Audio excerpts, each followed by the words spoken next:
Good morning. I want to share with you this morning a word of encouragement. It's actually going to be more in the form of a devotional as opposed to an actual message. But I hope to be able to give you something that's going to lift you up, something that's going to encourage, it's something that's going to give you hope. I came across a verse of scripture last week while reading through Corinthians, 1 Corinthians 10, verse 11.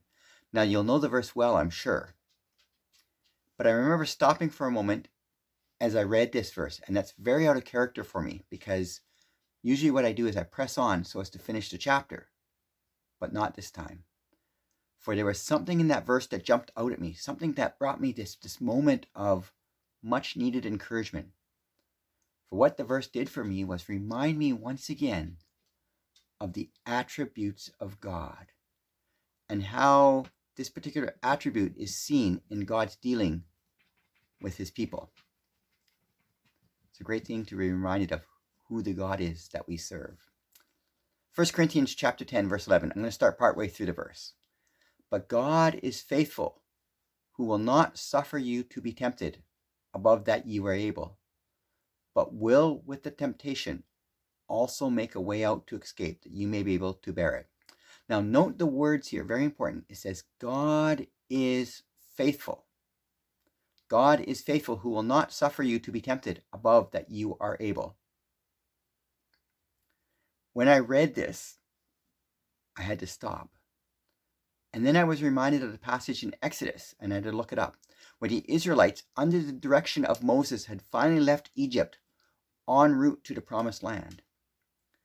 And in this passage in Exodus, the exact same thought stands out, that God, in his faithfulness to those who are his, is not only aware of that which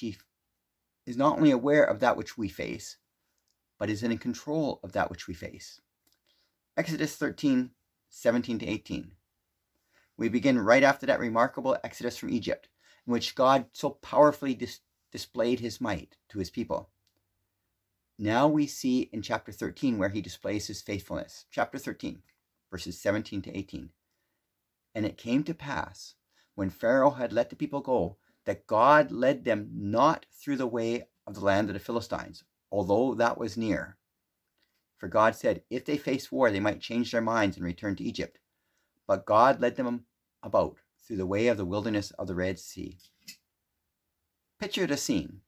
As the Israelites were marching out of Egypt, God suddenly leads the Israelites south. He has them make a right angle turn from what was to be the most direct route to the promised land. Why? Why lead them through the wilderness of the Red Sea when there was a more direct route right in front of them? Why not take the shortest route? Makes sense. Well, one answer given to us in this passage, because God in his omniscience knows their weakness.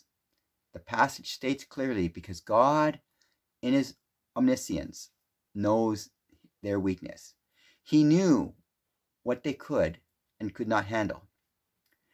And in this one seemingly insignificant act, where he steers his people from that which would seem the most obvious route to take, we see displayed the very faithfulness of the God that you and I serve. God knew the Philistines were a daunting force, and he wanted to spare them from any possible interaction with them, lest it be too much for them. It would have been easy for the Israelites to think that the shortest distance was the best route, but the dangers on the way were far too great, and God knew that. God knew he needed to spare his people from any encounter with them, for God said if they face war, they might change their minds and return to Egypt. Evidently, the people who lived along the route were a hostile group, easily provoked into warfare. The newly freed Israelites, God knew, were not yet prepared to fight any group as aggressive as the Philistines were. Of course, the Israelites saw none of this. But God had already anticipated the dangers that they could not see.